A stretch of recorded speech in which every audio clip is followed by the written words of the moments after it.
welcome back to another episode of Chicken Bone Alley, brought to you by Earl Ramey Racing Engines, SRI Performance, Stock Car Steel and Aluminum, and RK Motorsports Consulting. What is up? I'm David. I'm Sterling. What's up, y'all? I don't know it. Don't know what's up at all. I know we'll get into a lot more stuff, but I'm going to tell you what, this past weekend has turned into one of the biggest weekends in racing. And there's not even any NASCAR or big stuff like that out there. Absolutely. So it's interesting. It is interesting. It really is. It's hard to watch all of it. that it definitely is. Lots going on there for sure. That's when you're multitasking on all that stuff. You get about 3-4 TVs setting you. 3 TVs, 3 tablets, phones. Gotta have it all. Something. Gotta have it all. Gotta have it all. Gotta have it all. So, Yes, sir. What's up with you? What you been up to? Well, we planned this mountain trip. So we took off to Hendersonville, North Carolina. North Carolina? No. I tell you what, man, for a mountain weekend, that was about the best mountain weekend because it was actually not cold.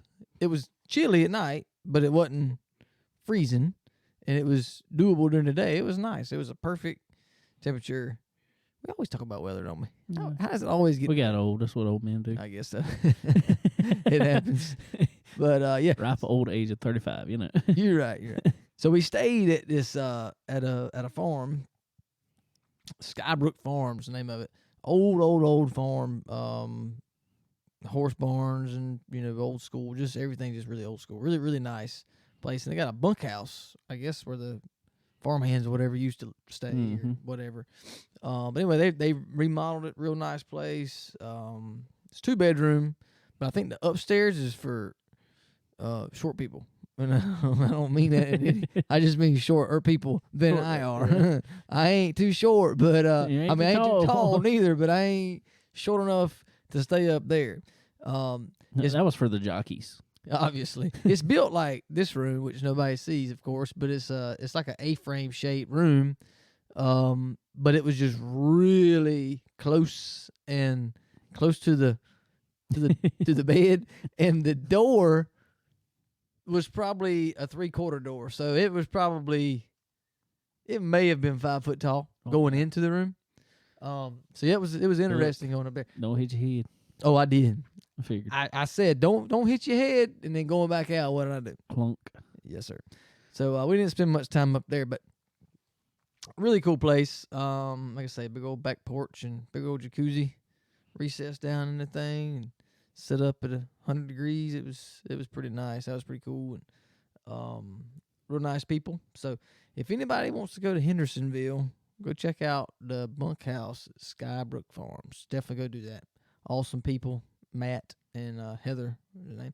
Really, really cool people, and take care of you. Pretty cool. Airbnb is a really cool thing to. I just started kind of learning about Airbnbs, but I guess it can be. I don't know. Kind of weirds me out. Well, it's different, but it's a lot cheaper. No, that it is. I mean, it was very reasonable what we got, and I'd say that would be in season. I would assume in the mountains. Really, in December. I guess, yeah. But it was very reasonable. I know my sister-in-law's sister-in-law lives in Hendersonville. Sister-in-law. Yeah. Her husband Russ is a listener of our show, actually. Well, I mean, no. Well, hey, he probably knows where that's at. He probably knows exactly where that's at. Hendersonville's a pretty place. We really like that because it's kind of, Asheville's really, or downtown Asheville's just like crazy downtown life and all that, and we didn't really want to be around that. But anyway, we stayed there. We did some shopping around, looked some like the can't remember the actual town that was. I'm not sure. But anyway, the Mass General Store was a really cool place. You'd like that place. It was really cool. They had a bunch of old school stuff in it. Cool.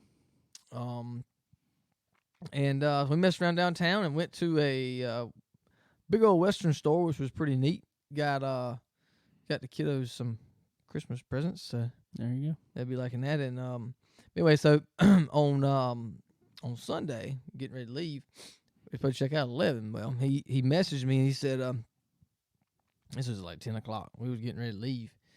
He messaged me. He's like, man, I hope y'all enjoyed your stay. You know, there's nobody coming in after you. Just take your time leaving. Just don't worry about it. Just stay as long as you want. Sweet. All right. So that was pretty cool. So we was able to Getting a little less of a rush now. Yeah, it was pretty neat. So we did that, and then we went to. I know everybody's heard of Sierra Nevada Brewery beer. Well, that's right there, pretty close, probably 20 minutes from where we Really stayed. weird because it's nowhere close to Sierra Nevada. No, not at all. not at all. But humongous place, man. Awesome place. If anybody goes around there, or I tell you what, make you a trip to go there. It is a awesome place. It's a big brewery. I mean, it's a working brewery, honestly, right now. I mean, big old restaurant. Only downfall, you got to wear a mask in there.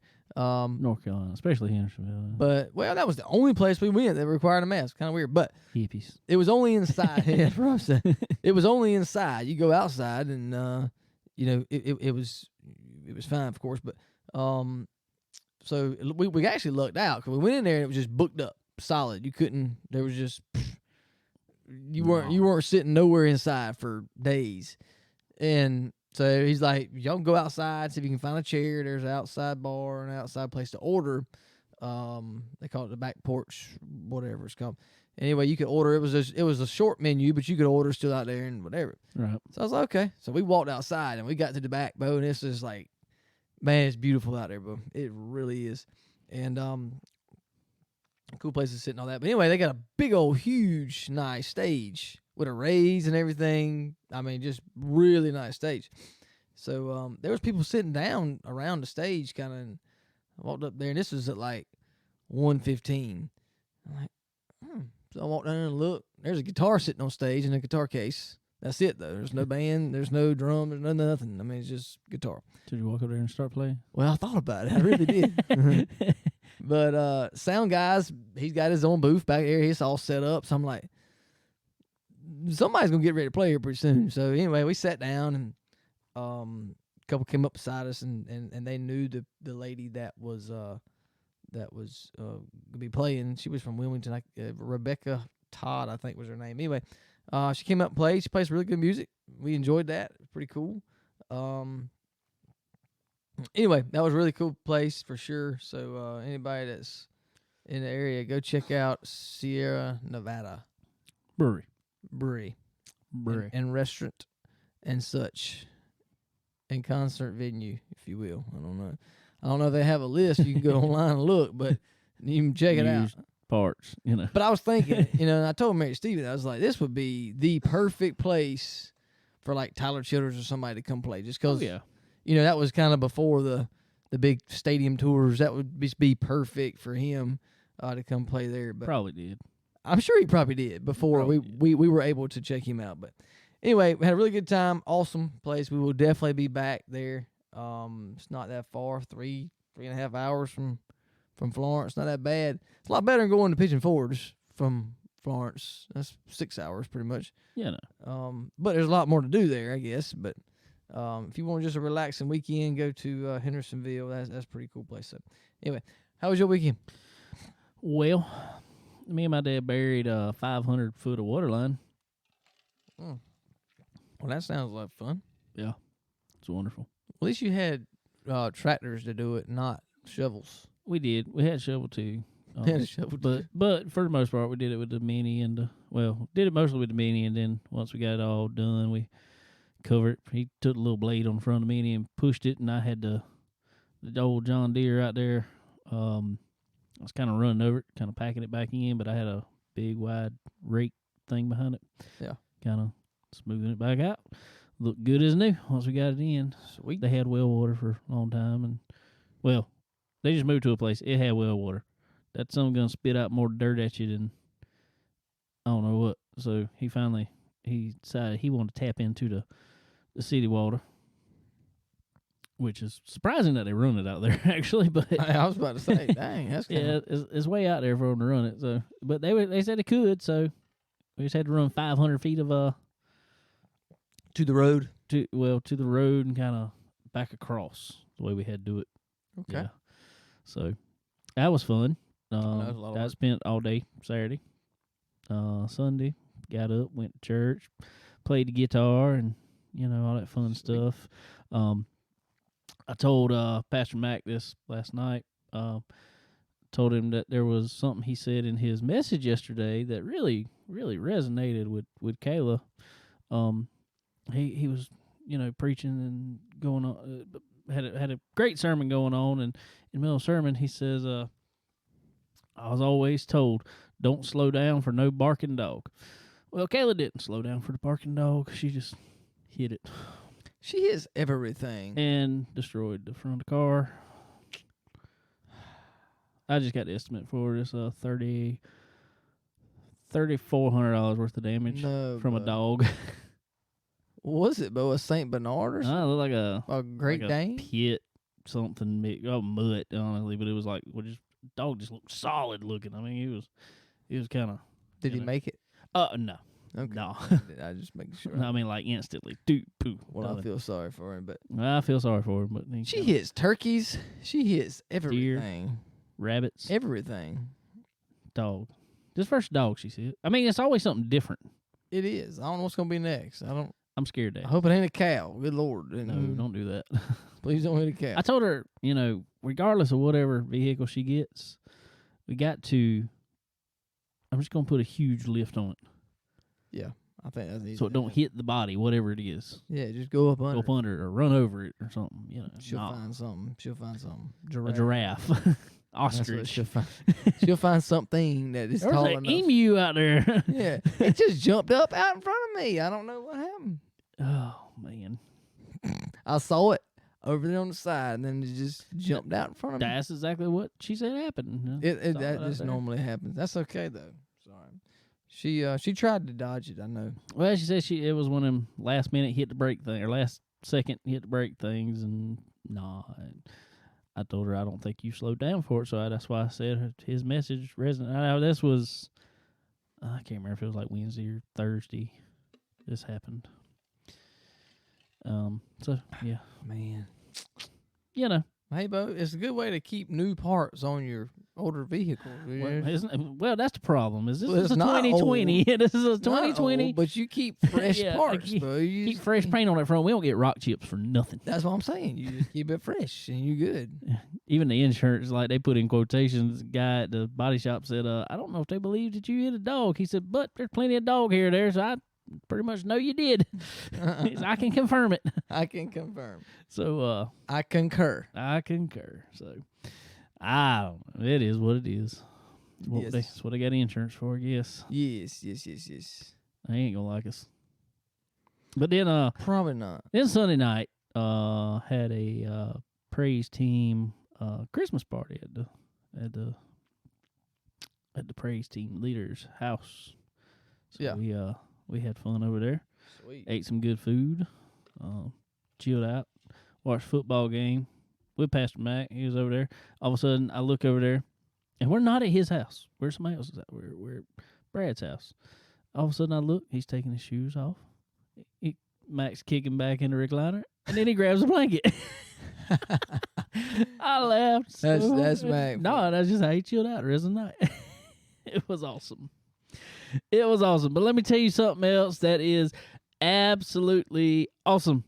That is what's coming up right now. Ladies and gentlemen, on the phone now, the man, I'm going to tell you what, he's the hottest man in motorsports this past weekend, yes, for sure. Oh, sure. Made all the headlines, and probably made Hey Dude shoes about $1 million more. So if they want to send some sponsorship that way, Mr. Sure Tyler Carpenter. Tyler, what's going on, buddy? Oh, not much, man. Just still trying to wake up a little bit. I bet so. That probably makes for a long week out there, don't it? Oh, it does, man. And we prepared a long time for it to get up to that event. And, right after the races there, Saturday night, we got up and as soon as they letting you leave the building, I got in the truck and drove all the way home. So I drove 8 hours straight home after I was racing. Damn. And I'm going to tell you, and if y'all don't know, a lot of these guys come with huge, big old haulers, everything. What y'all toting the car in there? Well, I did get me a decent hauler, but it's an old one. It's a 1990 Kenworth I bought from a guy. and I just got me a regular old, I think it's a 28-foot box trailer. So it's nothing fancy, but, with 5 kids, I got to have something that's more of like a camper on wheels. So. Hey, I definitely believe that, and but man, that's awesome. I mean, don't get me wrong, I ain't saying nothing bad about these guys with these big old staggers and everything else, but somebody coming in there to a show like that with a 28-foot box trailer, getting it done, not once, but now twice, and I guess if you count prelims, even more than that, man. Dude, I'm gonna tell you what, it was impressive to watch. It was fun to watch. Well, I appreciate it. Like I say, man, I ain't gonna lie, I kind of impressed myself, there at the end. I just couldn't believe, first year I was with the rest of these guys and all the haters on the internet. Yeah, it's a fluke, just lucky, this and that. And sometimes guys would rather be lucky than good any day. But after Friday or Thursday night, my prelim, I was pretty pumped up, amped up. People still talking smack, and and then to go into Saturday night, I just told these guys, my crew, and even the other competitors, I told them, said, I really don't even care what happens from here. I kind of did what I wanted to do. I made both events, and I'm happy from here on out. So that's right. That's right, man. That's awesome. All right. Well, going into it, talk about people talking smack and stuff a little bit. It's been well publicized, but there was kind of a bet put out there by Gordy Gundecker, and I mean, man, it and you showed up on that bet for sure. How did all that actually start? Well, I'm not sure. I don't know if somebody was talking with him about me or what. I don't know what got him to I don't know, basically just start off with how I figured out what was going on. I was there Thursday night or whatever, and the camera guy come over to me and asked me what my thoughts was on what Gordy said or whatever, and I didn't have no idea what he's talking about. Well, they showed me a little piece of what he said, basically how he felt like that race was just a fluke, and it never happened again, and this and that. So I just told him flat out, if that's how he feels, I'll bet $500 I bust his ass all weekend. And I didn't, whether I could or couldn't, I at least gonna put that out there and see what I could do, just to see if he wanted to back it up. And it went on from there. So it just felt good to be able to shut people like him up. At the end of the day, I mean, he come over and talk to me. It's all cool and stuff, but I don't know if it's just he had somebody he wanted to prove a point to or what, or if he just felt like he's going to wax my ass and just thought he was going to talk some smack to create himself some hype or what it was. But at the end of the day, it's all good. There ain't very many people I do dislike. Even the ones that hate me, if they talk about me, at the end of the day, I bet you they do like me. They just don't want to admit it. That's exactly right, man. As long as they talking, they keeping your name relevant. That's what I'm talking about. So, but no, I did see the video of him coming over there and actually paying up. So that was cool to see and see y'all talking. So that was awesome. Well, man, there was some drama going on there Thursday night, but man, you put it on them, and it, I don't want to, bash anybody by no means. But I just don't understand people getting mad out there, man, when you're racing for the lead and you were doing everything you could to hold the lead, but yet they get mad because you're doing that, and but you did it perfectly through the lap cars, in my opinion. Well, and I get it. Everybody in that picture there was focused on the top 4 finish at least. You know what I'm saying? But I went there to win. I wanted to make the race, but I set myself up to start to pull that race, and I'd be daggone if I catch lap traffic and just tiptoe around. Ricky Thornton and Shepard, them guys like that, they ain't no joke, and I'm not going to – they had their fair share of success and winning races and, just getting to celebrate. And I have on a regional level, but, I want to do more than that. So it's when them guys in their interviews and, heck, we had some words we swapped back and forth, and whether they was right or wrong, we did it. But at the end of the day, Ricky Thornton said it best out there. He said, this is the difference between, like this is me, I'm talking right now, but I see it as if when Ricky Thornton said, just for instance, in his interview there, that it was just a prelim, the top 4 was in the race, so why would I race that hard? Well, to him, that's all it was. But to me, it was a race that I wanted to win. It wasn't just, it's just a prelim. It's the start of your weekend, but I'm not just going to go out there and just settle for the top 4. I mean, that's where them guys see racing different than I do. They just want to go out there and get top 4, and they get upset if they get a scratch on their car or, get banged up. And that's where I'm going for it. At the end of the day, I'm a race car driver. I'm not just hell, if I got to crash late and end up 15th, that's just part of it. That's right, man. That's right. Well, you did it on prelim night and you did it on main night there, and I'm gonna tell you what, you had one of the best driver intros I think I saw all weekend. That was pretty cool. As always. with the hey dude sign there and throwing the shoes. That was awesome, man. All right. I'm just gonna go ahead and ask. You know, people saw it, everything. What is the advantage in the hey dudes? Well, I think it's 2 to 3 tenths. At least that's what I was thinking. No, to be that honest, man, that's like I said. I'm more of a regional driver than anything. I love to get out and race with some of these guys and do a lot more, but I'm just kind of basically a good old regional racer, just like about everybody else that's out there. There's not very many guys that's able to tour around, but when they are, they appreciate it. But I know there's rules and stipulations and stuff like that, but I don't know. I'm bad about, especially here locally. I'll throw my fire suit on and just slip my dang hey dudes back on there or whatever. Just whatever shoe I got on, whether it's hey dudes or sneakers or whatever it may be. And I just put my suit on and put these shoes on, and I didn't think not much more of it. And you know, after I won, I was basically the face of the dome that night. Other people pointed that out, so I guess they check into me deeper than I do.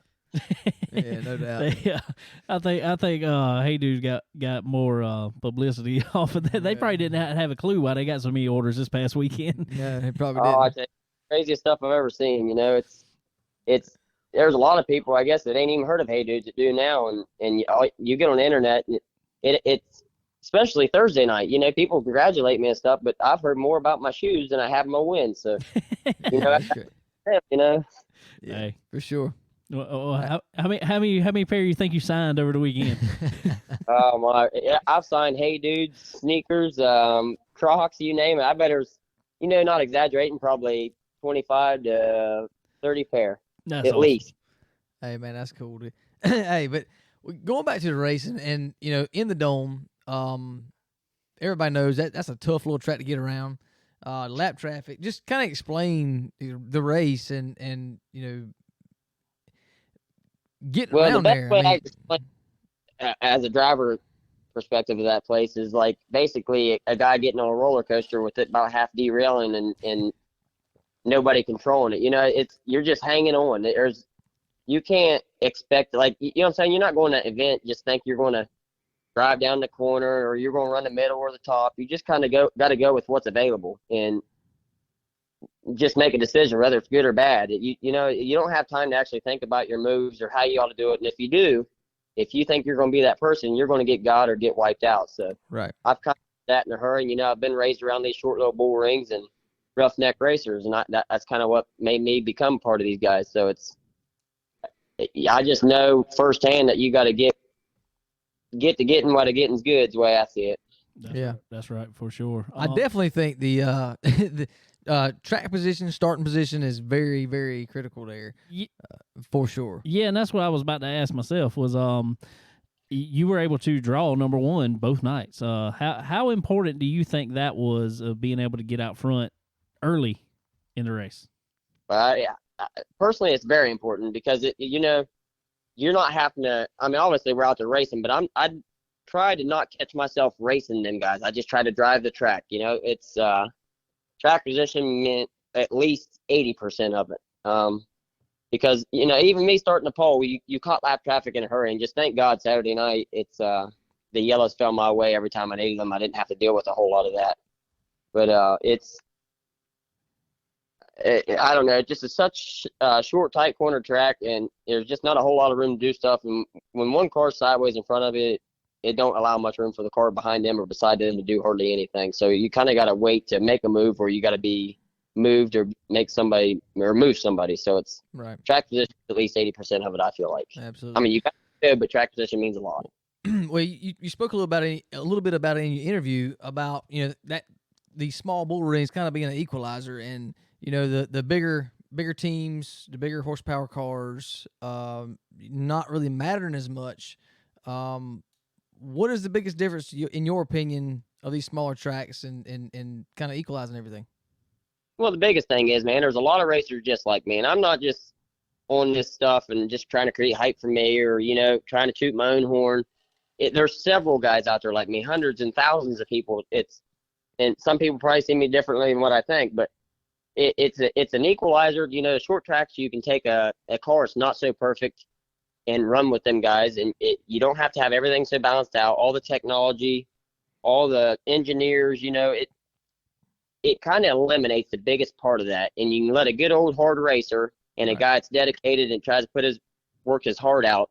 It allows them guys to take what very little they do have to compete with somebody that has so much. You know what I'm saying? It's right. And it's not even just so much about me, there's so many people out there so identical, just like the way I am. And that's why, you know, I just try to keep it real. I don't try to put on a fake front.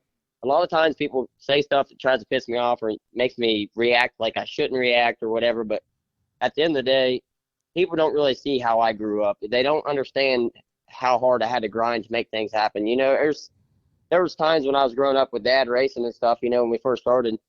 Hell, we had to haul in a load of scrap metal, like some junk. We'd go out on the weekends, me and my buddies, you know, would look for some junk that, like, we literally had to mow yards or, you know, do side jobs or maybe do a little bit of mechanic work just to make enough to go racing and hope like hell we had enough to get us home. And I remember one night, I think it was 2010, it was a Jim Dunn Memorial. I went to Midway Speedway, and I had a late model, and it was a late model I bought off the guy for $50. It was frame. It's a long story, but Wow. I ain't gonna get real in depth. But I bought a car. One of my first cars, one of my first late models that was mine that I owned, was in 2010. I bought it. It was an old blue gray rocket car. I bought it off a guy for $50 just because it was totaled. It was been even behind a mid plate. Wow. Well, I bought that car just thinking, well, you know, I'll do something with it, and I went to Rocket and get some parts for it, and I seen they had a dumpster, or in the dumpster they had some front clips. Well, I walked in there and asked them guys, hey, what are you guys gonna do with that front clip in the dumpster? They said, well, you can have it if you want it. Well, I took it, went to the shop, set the car up in 2x4s and stuff like that, and marked it all up and measured it all out the best I could and welded it together. Well, later on that year, I went to that Jim Dunn race, and well, I raced more than that. Like, you know what I'm saying? I got that car out for more than that one race. But anyhow, the story I'm trying to tell you is I got that thing together and we raced or whatever, and then we went to the Jim Dunn Memorial in 2010, and I was so freaking broke I couldn't even hardly get to the track. But, you know, I wanted to go racing, and I made the race, and once I made the race, I realized, man, I need some fuel in that, right? Like, I needed some tires too, but I didn't have no tires with me, so I went over to the parts trailer, and I told the guy, I said, listen, I made this race, and I'm guaranteed start money. Is there any way you could give me a tire or two, and I can walk over with you and just tell you that, have them guys to tell you that you can have my start money if that's all I get, because I didn't have enough money to buy fuel and tires. And that guy wouldn't do it, so I had to just settle for fuel, and I went out there, and I ended up getting fifth that night, and that was the first time in my life I beat Scott Bloomquist, and I was so freaking – and, you know, I'm not saying I could even won by no means, or maybe it wouldn't rain no better, but who knows what I could have done if I had enough money to get a set of rear tires and my fuel that I needed. But there's just so many moments like that throughout my life that people don't really understand. It ain't so much that I'm still broke or, you know, I'm having to eat scraps or stuff like that. It's just they don't understand where I come from, and I don't think I could ever forget what I had to deal with or what I went through to get to where I'm at today. And maybe that's why I have a lot of fans, and maybe that's why some of them dislike me, is because they, you know, I understand how it feels to have to earn what you get. You know what I'm saying? I own every dime of every piece of my car. I got sponsors, but it's just, you know, it's not money sponsors. If it is money sponsors, it's very little money. And it's just, I don't know. I understand as a racer, there's about 80% of all of us racers run, you know what I'm saying, that races weekly. I know what they feel like, and it's just, you know, when I win an event like this right here, it's crazy. It just feels like it's just something you've always sat back and dreamed about. Just wish you could you just picture yourself doing something like that and just think it's the coolest thing in the world, and then just actually get to do it. And I don't know, it's just an unforgettable moment in your life, that's for sure. For sure, man. And I think you just said it best, and it definitely makes you appreciate the success more when you come from stuff like that. And I'm glad you explained it like that, because there's a lot of, as you know, keyboard warriors out there who've been going on, you know, saying, oh, it playing the pity party on. No, it's not playing the pity party. It's appreciating where you came from, Right. as to where you are now. And Absolutely. so, man, that is awesome. And speaking of tires, though, man, in that race Saturday night in the main, did you know that tire, the right rear, was getting as flat as it was? I knew I definitely had a problem. I felt like I could feel something went wrong. I wasn't sure if it was in my head. And, I've led several decent size races, money paying races, and you just feel like the gremlins are getting you there at the end or whatever. And there may not be nothing wrong at all in your head, but that particular night, Saturday night, I was leading that thing, and about, I'd say around 10 laps to go, my car started feeling a little different. Like it was laying on the right rear, kind of spongy feeling. And I was like, man, no way. Something's wrong. Something broke. Something gave. And then I kept telling myself, maybe I'm getting a flat. I just wanted the race to be over. And then we had that yellow with 3 laps to go. And I was trying to look on the TV when I was in the car to see if maybe they had any shots of my right rear to see what was going on. And I pulled up beside Tanner English, and I said, hey, obviously I can't talk, but we was communicating. And I was asking if I had a flat tire, and he gave me thumbs up like, no, you're good. Well, I knew something was off. Something was wrong. So I pulled up there to the track official and was motioning around asking if I had a right rear flat or anything. He said, no, you're good. Well, once I started to pull off, I was still looking at him because I knew something wasn't right. And then I could see his jaw drop like he noticed something was wrong. Well, then I knew myself that the freaking tire was going flat. And all I could do is just hope like hell it made it 3 more laps, man. I was sick as a dog, and I just couldn't believe it even made it 3 more laps. Well, it definitely did, man. And I'm gonna tell you, to see the emotion on your face coming out of that car after that, to win 2 in a row there, man, That's insane, man. That That's had awesome. to be almost unbelievable for you. When it was, I mean, anybody that knows me knows I don't tear up or chuckle up like that, but it's just everything hit me at once.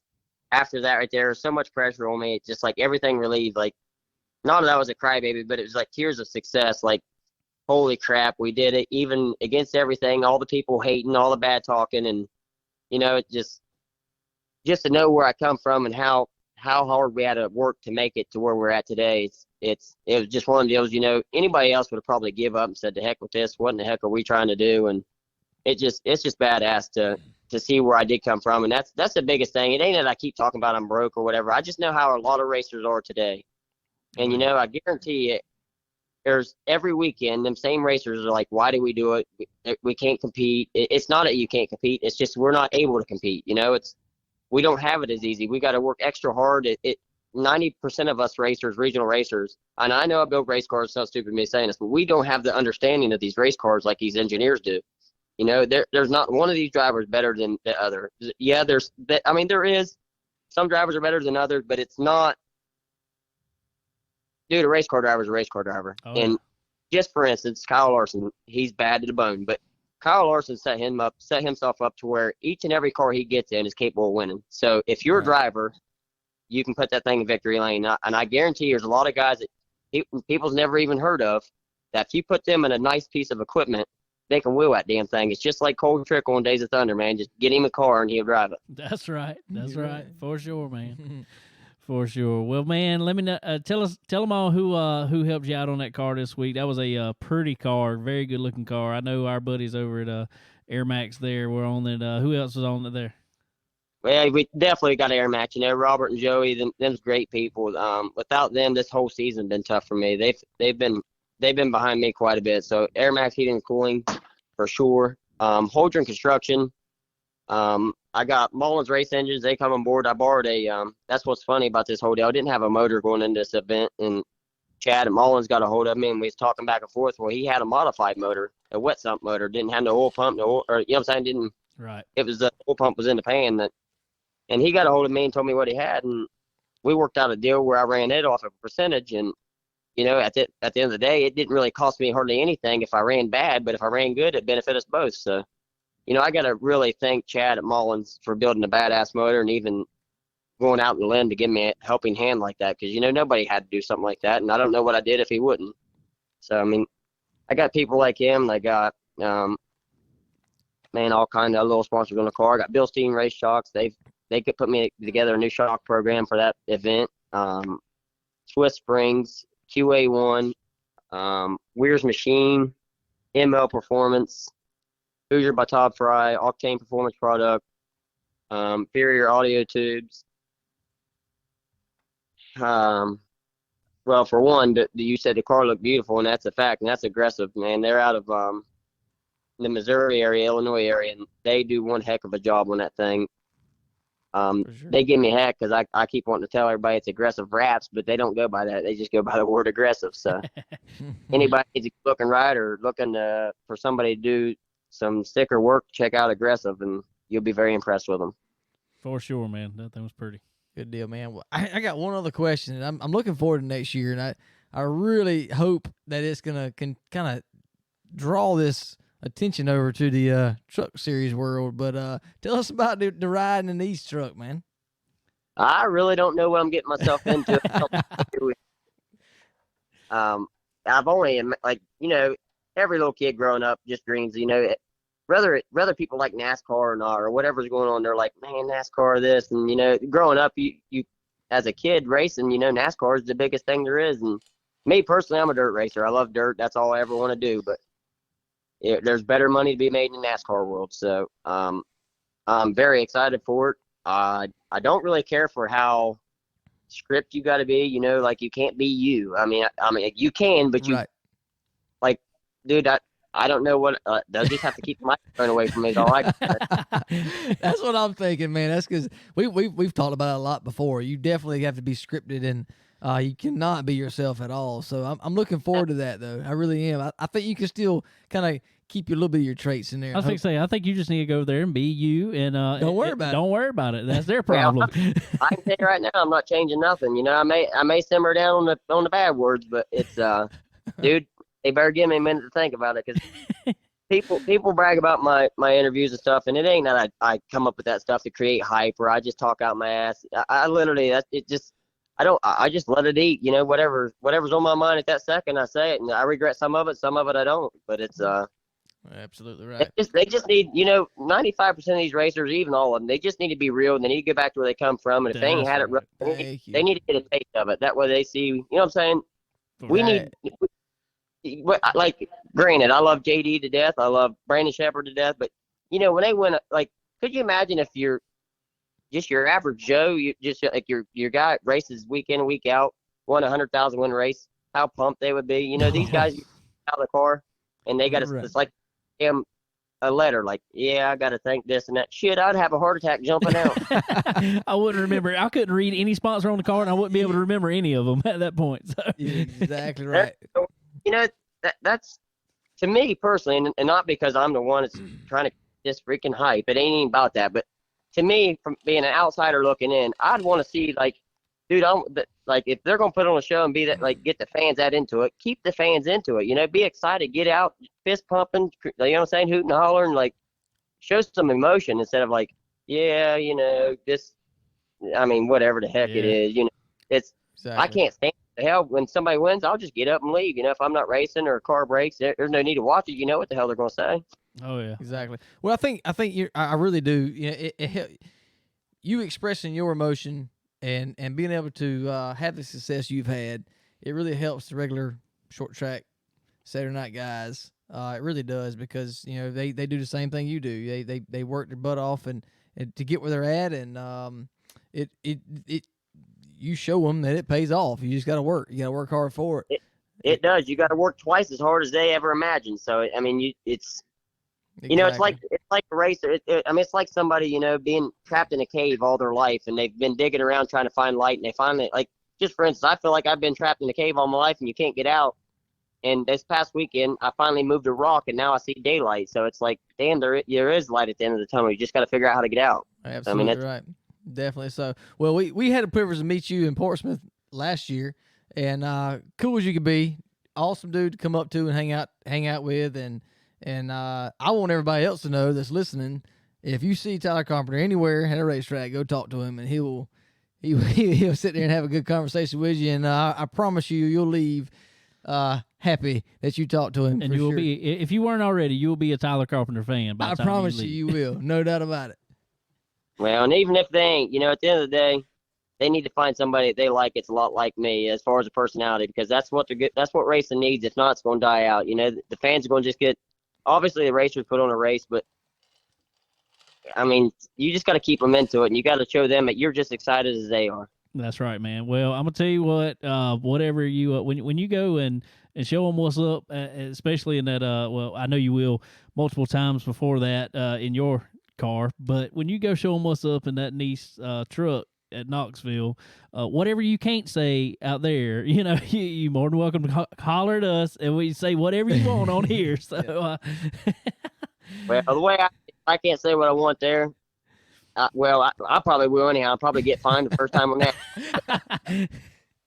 They just better hope I don't do something spectacular out there and win that son of a bitch, or you finish top 5. Because you best believe you're gonna see one excited get son of a gun. That's what I'm talking about. You go ahead and say what you want. We'll set up you a GoFundMe page. We'll pay for that fine. Don't worry about it. That's right.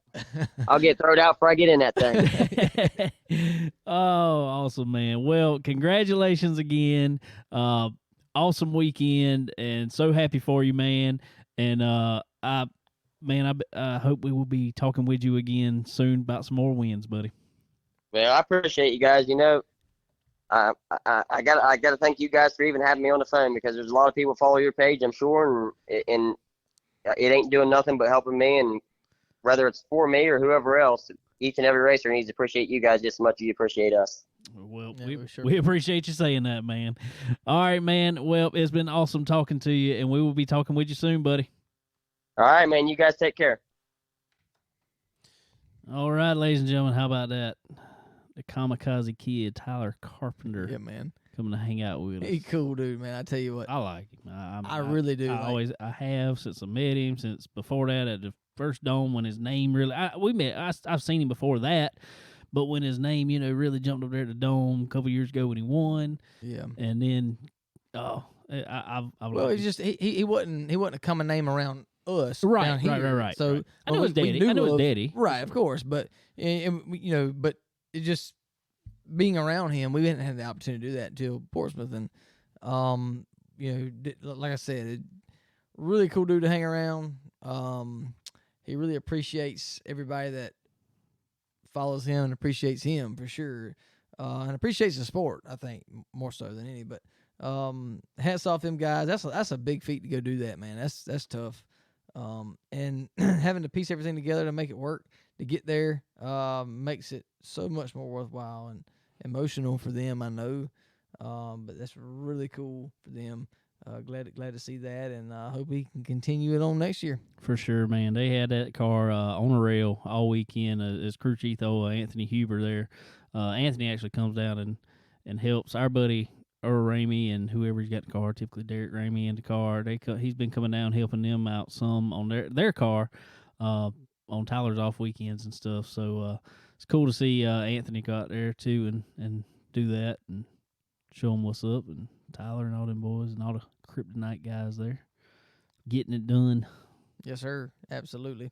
And that interview was brought to you by Earl Ramey Racing Engines. Yeah. I tell you what, good lead in there, wasn't it? Pretty cool to watch it on your boat, Yeah. I mean, it's nice to watch stuff like that on your boat with team guys from the car. He had all the Air Max guys on the boat. Earl has the Air Max guys on his boat, watching Gateway, watching their driver win. Can't get better than that. They was having a lot of fun. And I can't blame them.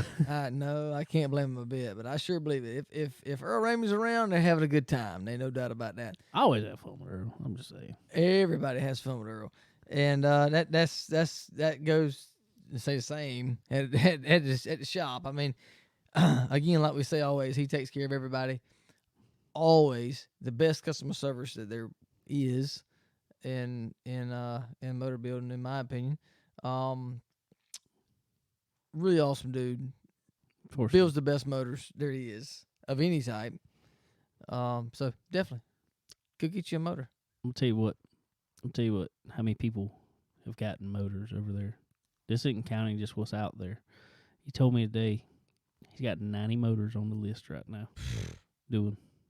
It's insane, dude. Dude, that is that there's proof in the pudding right there. If there's 90 motors getting done, people know it's working. So head on over to Earl Ramey Racing Engines. pick yourself up one of them. Regardless of what you got, if you want a super motor there, Yeah. get you a super motor. If you want a crate motor, some of the best in the business. Modifieds, you guys, they did modifieds for years and years and years, still doing them today. Some of the best motors out there. So you guys go check out Earl Ramey and the Earl Ramey Racing Engine crew there. Get yourself lined up with a fresh horse in that stable. Yes, sir. And while you over there, as always, this is a pretty cool day. Get you some time on that dyno. He told me today. I called Earl this morning. We talked for a little while. I said, I said, you got big stuff going on? He said, no, we got to get, I got to get something off the dyno over here. We got somebody coming in on dyno. And I figured, race car or, something like that. Dirt cars. Well, I figured. I said, who's coming in there getting some dyno time today? He said, I'm not really sure who it is. He said, but they bring like a McLaren in there. I was like, damn. He don't care, bro. Put it on there. Well, apparently that tells you it's a good dyno. Oh, if people from McLaren are coming to putting their cars on his dyno, that tells you everything you need to know, because them guys even know that chassis dyno that Earl's got is the way to find horsepower out of your car. See what it's got, see where you can improve it. So schedule you some chassis dyno time after you get that power plant put under your hood. Yes, sir. Go get it. Goes and gets it. Yep. Man, can we just hit the end? I mean, just Tyler was all right. I think good. I think Tyler was enough. I think we just leave it at that. Yeah. No, but I mean, going back to Gateway, it's always a cool it's a cool weekend in the dirt world. I mean, it really is. And like he said, it's a really unique track. It's really unique. And we even said it before last week. You don't want to take your best equipment there. Well, I don't know. I mean, I would agree with that. And now just looking at it, I said it last week. That's what I said. You don't want to take your best equipment there. I don't think. I don't know. But looking at it, some of these guys had brand new cars out there. Yeah. There was some tore up sheet metal around this place. Yeah. For sure. I mean, it was they just put a pile over in the corner to see how big it would get, and it got quite large. Yeah. And but I don't know. I don't know now if you can go there with subpar equipment. I'm not saying you to even your best stuff. I'm not saying not taking your best stuff is not going to be good stuff. I'm just saying if you take subpar equipment, can you expect to run up front? I don't know. I don't know. I don't. It's just it's so tight, and lap traffic is so tough to get around. I mean, that's just you're gonna tear up stuff. There's no way around that. I don't think. Well, I mean, you're right. You say that, but did you look at Tyler's car when he come off the track? It looked good other than the right corner. It looked good. Other than that corner, you got that. But on Thursday night, it was clean. Yeah, it was pretty much clean. Yeah, and he supposedly took people out. Yeah, yeah. I don't see how that is. In agreement. Yeah, I don't whatever. understand, but yeah, go ahead. Hey, you come on with a clean car and you took people out. No, ain't happening.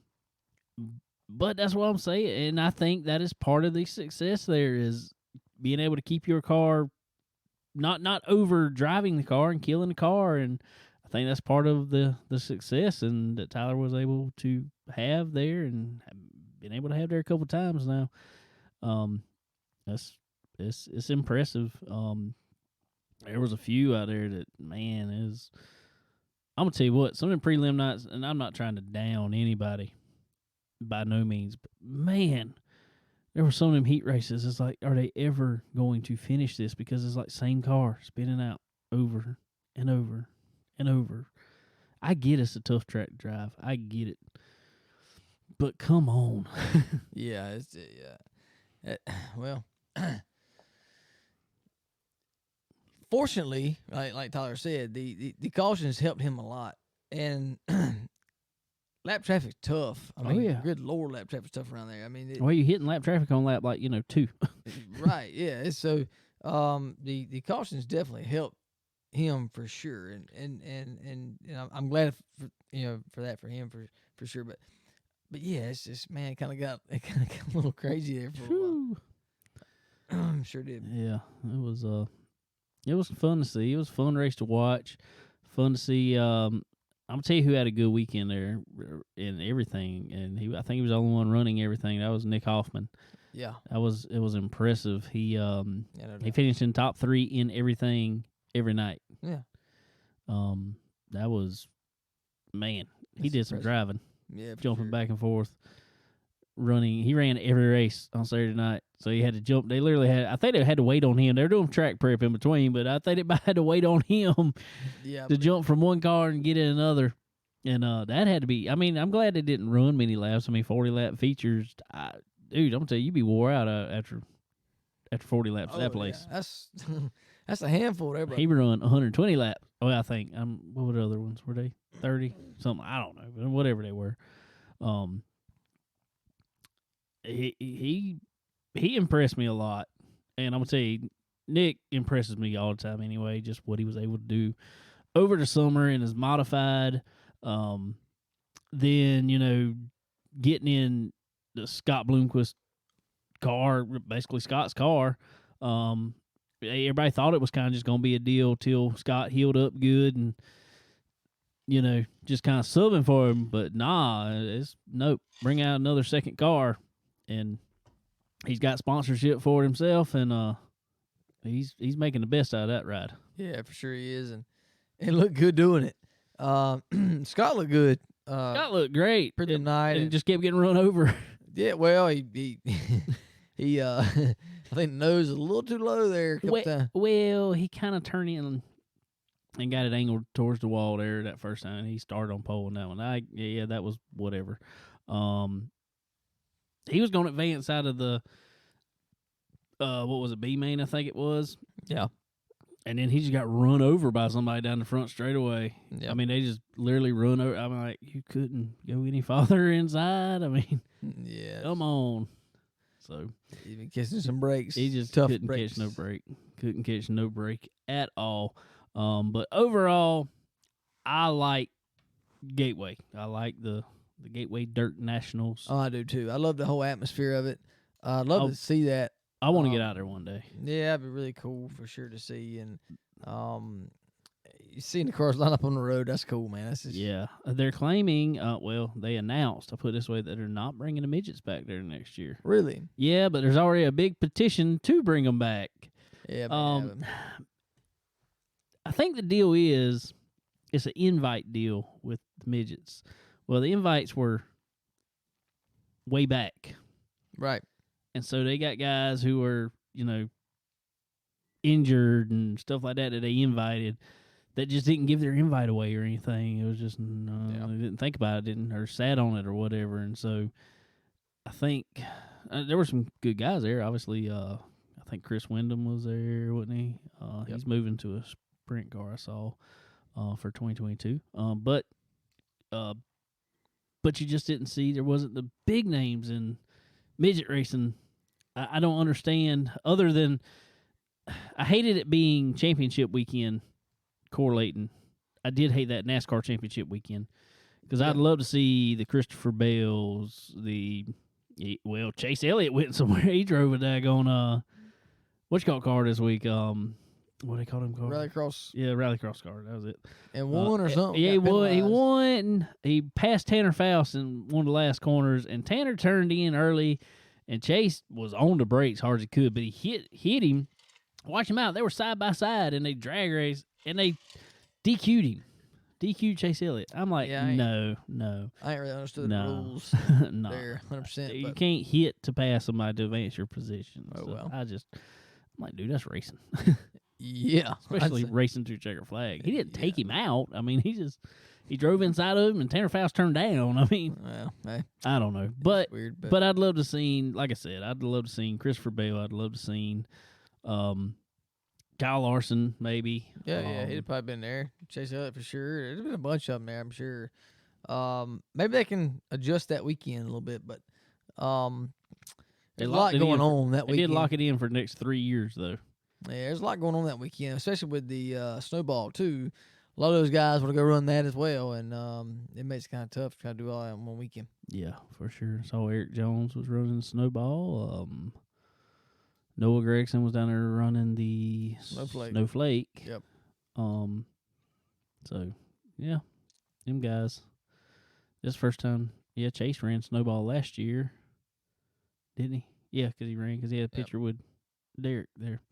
But our buddy Derek Griffiths was down there running. He did not have to run LCQ this year.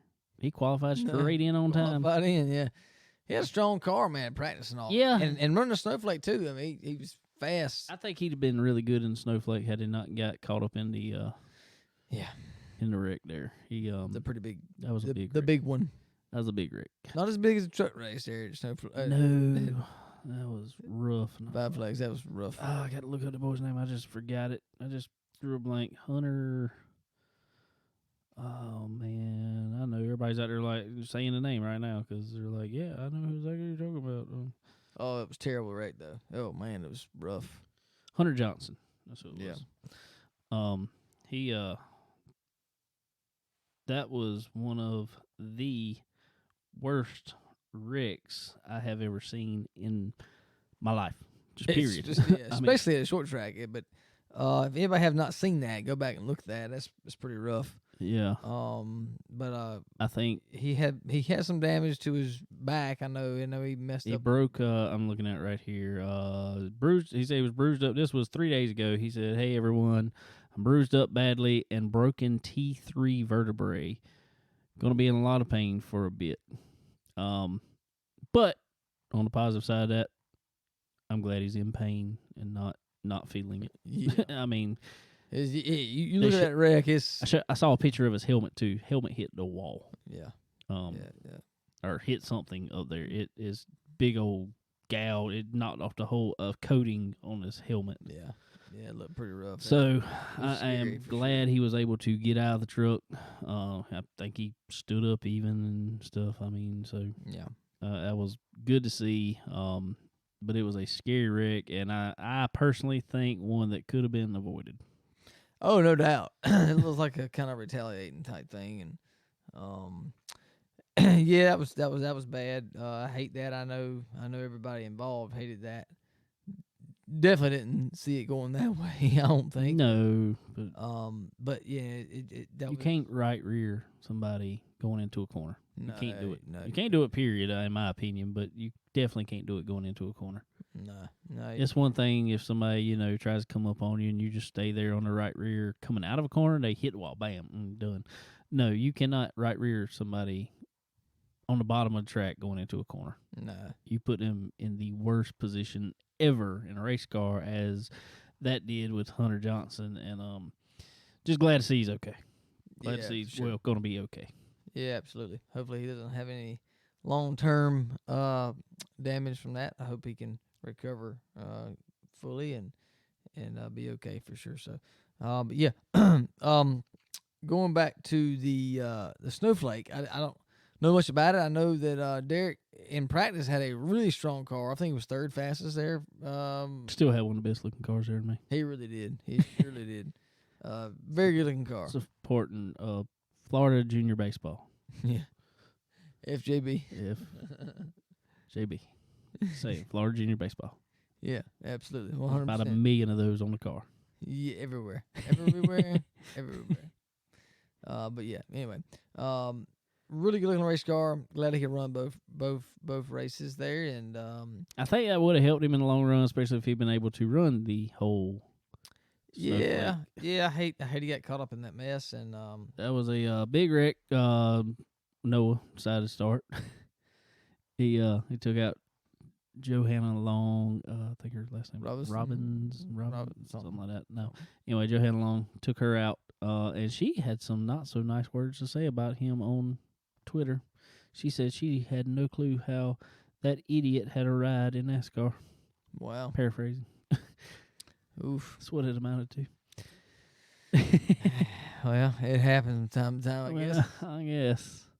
Then somebody replied, "It's because he's got talent." She said, "No, it's because he's got money." Ooh. I said, "Ooh." Okay. Shots fired. Yeah, no doubt. We'll see what happens there. Well, hey, I don't think he's going to say nothing. I ain't got a dog in the fight there, so I hate it for him. That's all I can say. Well, we do have a dog in the fight. We're buddies with his spotter, Tyler. We are on. his spotter. Yeah. He was not spotting for him though. No, he was FYI. not. It was not. It was. Oof. Yeah, it's rough. So I think if maybe if Tyler had been spotting for him, maybe it'd been better off. I feel sure it probably would. I don't know. So but anyway,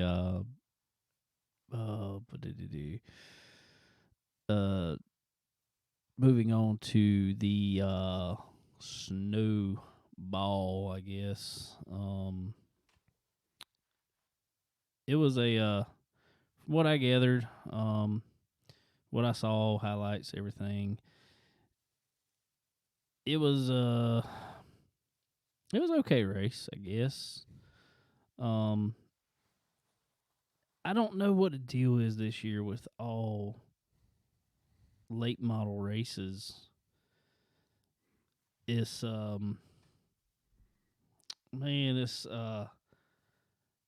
it's kind of follow the leader. It's save tires, and I get it because tires are the thing, but man, that's a long race to be just saving tires.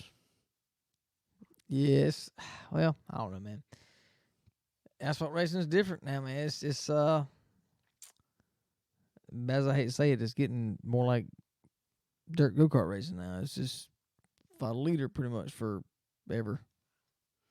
Yeah, and that's kind of what it looks like to some extent. Is a just like a freight train. I mean, it's just I ain't trying to down it. Ain't trying to take away anything from it. It just is so. It's so follow the leader. It's just let's try to let's save tires till the end. We're gonna, and then in the last little bit, that's when we're gonna make a run. Yeah. Yeah, that's pretty much all it's been here. And I don't know. It's just it doesn't put on for a good race. It doesn't. Chandler Smith really, I think, had the car to beat by all means. I mean, obviously. Yeah. Well, I don't know. It's pretty obvious. I think.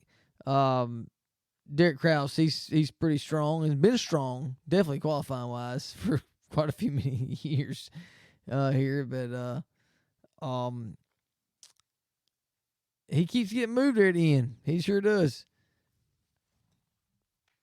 Yeah, Derek Thorne, not Krause. Yeah, right. I'm sorry. Yeah, ain't no big deal. There's a lot of Derek's out there. We can't keep up with all the Dereks. Obviously, that age group, everybody like to be named Derek. All of them. Mamas like Derek's. Dirk. All Derek's. Anyway, yeah. Derek Thorne, strong in qualifying. What, 3 years in a row now? I think it is, and well, he did win Snowflake there, so he's got something there. I think he's won that a couple times, hasn't he? I want to say. Yeah, I believe so. Last restart, Chandler Smith kind of got up behind him, just moved him. There was a lot of people talking junk about it. And that's also another thing bothers me about late model racing. Right. Asphalt late model racing.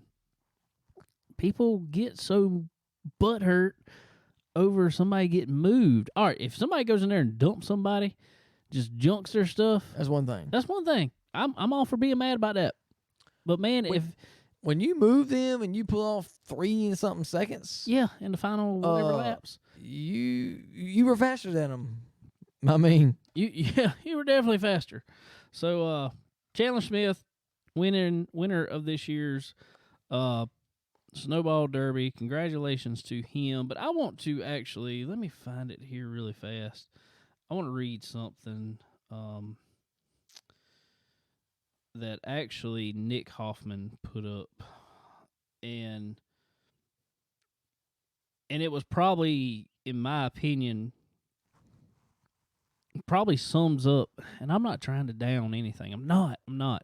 I want to be a dirt and an asphalt guy. I want to be both. It's just so hard anymore to be. And Nick Hoffman summed this up perfectly. He wrote a whole tweet about it. I think it was last night. He wrote, this is what he said. He said, I would love to post about the tech at the Snowball Derby, but I helped make the rule book, which is kind of a joke he's got going on because in Modifieds, they wrote almost every rule around him about Nick Hoffman, and he still keeps beating them with their own rules, so which is awesome. But anyway, go back to it. He said, it's just crazy to me that these teams waste so much of their money to run their, in parentheses, or in quotations, crown jewel, that it only pays $25,000, he thinks. I think that was right. Pretty sure that's right. And the spotlight is on the tech guy, not the winner. Right. Everybody knows Ricky Brooks tough with tech. And it goes on, and it's a long tweet, it's like multiple parts. He says, then you got the Gateway Dirt Nationals. He said, I can promise you that the winner of this race didn't spend $5,000 for the whole weekend. And he left with $35,000. And it completely overshadowed the Snowball. I 100% agree with him. He said, way more exposure, and not to mention, he's guaranteed one NASCAR race at Knoxville. Tyler Carpenter got it. Why is that not at the Snowball Derby? Why are you not getting a guarantee there? There's a reason behind it. But then Nick Hoffman goes on to say, dirt racing as a whole is on a huge uphill slope. I'm so glad to be a part of it. Be a part of it and make a living driving dirt cars. It's wild to see what these guys spend to run one asphalt race versus what we spend in a race for way more money. Yeah, there's no doubt. I mean, and we've said that all year long. I mean, the exposure is one thing, but the money is so much more in the dirt world now. And what it costs to run a asphalt late model versus a dirt late model, I'm not sure. I don't know from race to race, but I don't know either. But nonetheless, the purse is so much different. I mean, you can follow these big dirt races, and I mean, hell, you about make to start what you win in an asphalt late model race, and it's just I don't understand that. I don't know if it's promoter wise. I don't know what it is, but and I'd love to see that get more in the asphalt world. I love. I mean, I do. I love going and watching late model racing, but asphalt late model racing. But it's just the money is just sitting there. I just don't understand that. I mean, that honestly, I think, my opinion, that Snowball should be a $100,000 win race. Yes, it should. I mean, that's the biggest asphalt late model race of the year. Yeah, for sure. Why? And why dirt racing had $300,000 to win races this past year. Yeah. And, Overton took most of that, but he did. And there's $1 million win race next year. I mean, it's exactly. It's just it to don't start make that sense. race. I think you get $15,000. Yeah, it's just crazy. It's crazy to me. It's the difference is crazy to me. But you can't tell me that. I mean, don't get me wrong. There's a lot of people that show up to Eldora. There are a whole lot of people, but there's a whole lot of people that show up to Five Flag Speedway too. Oh, no doubt. But I mean, the spectators are gonna come where money is. I mean, it's just we want to see people run for big money. If there's a race at Florence Motor Speedway, which is literally 5 miles maybe from my house, if there's $100,000 to win race there, they'll be bussing people into that place. Oh yeah, just because it's just that big of a race, and there's gonna be that many more big names there. I mean, people are gonna come from everywhere to go run that race. Yeah, and that's just, I think that's what brings it. I think the problem is, and like I said, I'm not trying to down stuff, but I know it sounds like it. But I think the problem in asphalt right now is,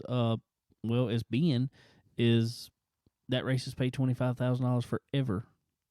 It has. It really has. And back when it started paying that much, that was a whole lot of money to pay that much. Right. Well, people are still showing up for it.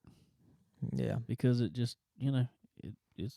You're right. And it's prestigious. I mean, I get it's prestigious, but man, did you see how? I mean, just like Nick Hoffman was saying. I mean, look at there's more cameras on Ricky Brooks tearing a car apart than there was. They tore the entire wiring harness out of the car. I get it. I mean, they tore half the body off the car. It's becoming almost ridiculous. It is. It really is. And I don't know if it's from a NASCAR background or whatever, but I don't think NASCAR takes them that much. I don't either. Ricky Brooks does sometimes. It's insane. It really, really is. But I don't know. It's hard to say. But the dirt world, your big names in dirt. Honestly, kind of like Tyler said, he loves dirt. His heart's in dirt. He wants to stay in dirt. Most of these guys in dirt want to stay in dirt. They don't really try to go anywhere. Yeah. I mean, because that's where their heart is, like you said. Right. And you look at asphalt guys and, they all want to strive to get in NASCAR. I mean, well, they have to make any money at it. Right. That's just where it's got to go. And until they start bringing more money into the lower tier and being super late model racing or late model stock or whatever, that's going to be the case. And I don't know. It's just it's getting to the point where it's not as exciting as it used to be. Unfortunately, no, it's really not. And like I said earlier, it's getting kind of to the follow leader dirt go-kart racing. It's just as I say, I love dirt go-kart racing. I really do. Well, but it just ain't where it's not exciting anymore. I mean, it's not. You got to move the person. You got to turn them, or you got to move them to pass them. You can't. There ain't no. That's it. This is off subject, but I'm gonna tell you one of the craziest things I've seen over the last week that I never would have thought I would have seen ever in my life. And this is coming out of dirt go-kart world, especially our southeast region down here. I don't know if you've seen much of it on Facebook. There were so many team announcements about this one joining up with this one getting on a new ride, all in dirt go-kart stuff. Wow. Chase Williamson. Yeah. Just teamed up with Clint Mills and all those guys getting on Charger chassis, I think it was, and all this stuff. He got off Premier, which is Hermie Sadler and them guys up there. But Jamie Knopf just went to Premier, and he's on a team, just got on a new team running with those guys, Jamie Knopf, and got out there first weekend on the go-kart and won a couple races. And yeah. And I mean, I've never would have thought no, not dirt go-kart racing. But in saying that, look at what they were paying at the go-kart track over the last couple of weeks. It's huge, bro. They were paying just as much to win a go-kart race. Now, I wouldn't venture to say them boys had much less money in tires than they'd had in them at Five Flags this past week. No. But look at the money they were paying at a little go-kart race. I mean, I say little, it's big go-kart race, but it's, little go-karts as compared to a national super late model race. Right. Yeah, it's just I don't understand that. I haven't yet to figure that out. But maybe that'll grow in the near future. We'll see. But they got to figure something out. I think it's gonna have to. They got to figure something out, or they're not going.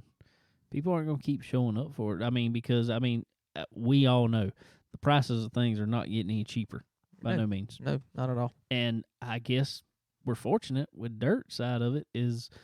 It seems like every year there's more and more big races. Yeah, there's more money to make. Yeah, there's sure. more money to make. I mean, think prices are going up, but they're paying out more money, so you can justify it. Exactly.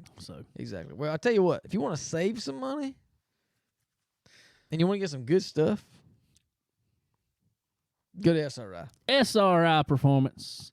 Head on over there. Get yourself some cool gear for your race car.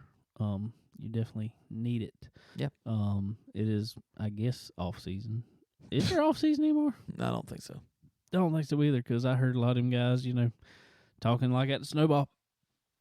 All right, we're going to load this all up, go back, clean it up, take a couple weeks off for Christmas, and we'll be getting ready to head New Smyrna back to Florida. Head to New Smyrna.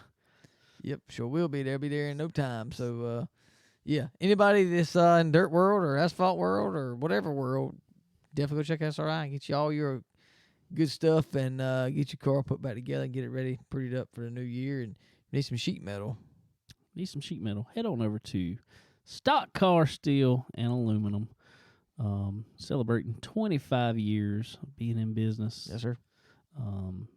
They got everything you want. They know everything you want. If you've been in business for 25 years, you know what your customers Pretty need. much no. Yes. So they will meet all their needs. So y'all head on over to Stock Car Steel and Aluminum. Get all the materials that you will need to work on that car. We get it. And while you're over at SRI Performance, if you're going online buying, it's Christmas time, so go buy people you like some parts for Christmas. They head over there, fill up your cart.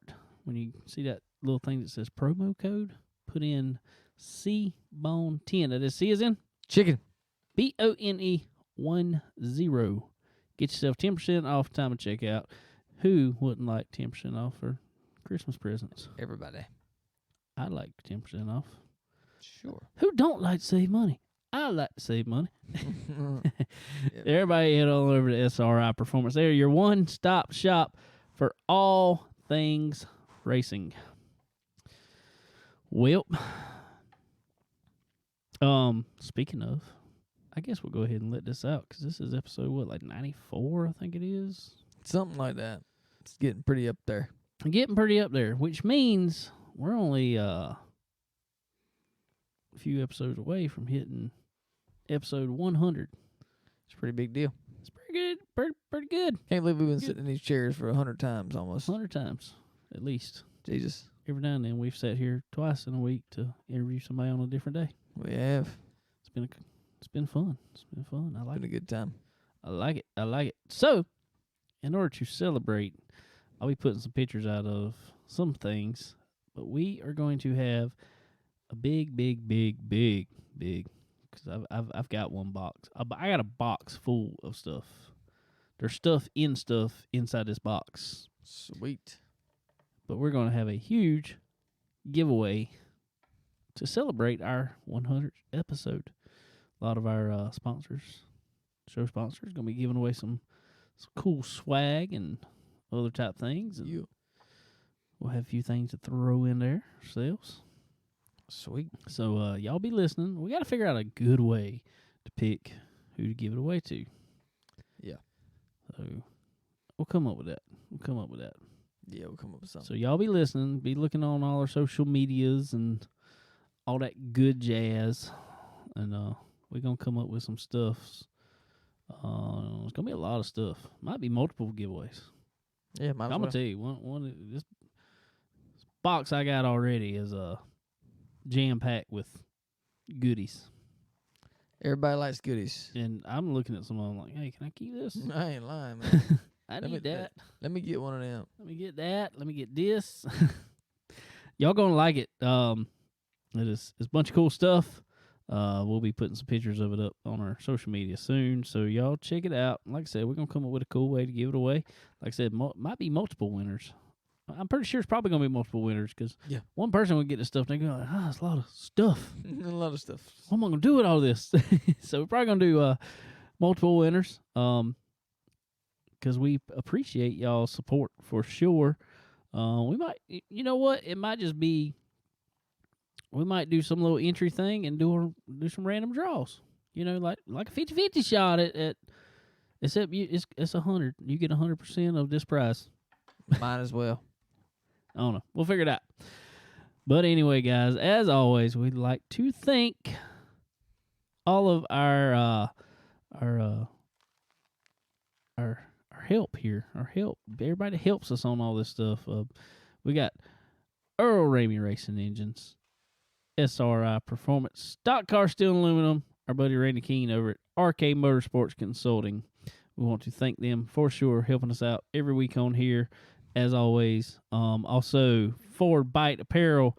Y'all go check them out. Check out Cole Vanderheiden coming up in the Tulsa Shootout here soon. Also, I've put it on our announcements.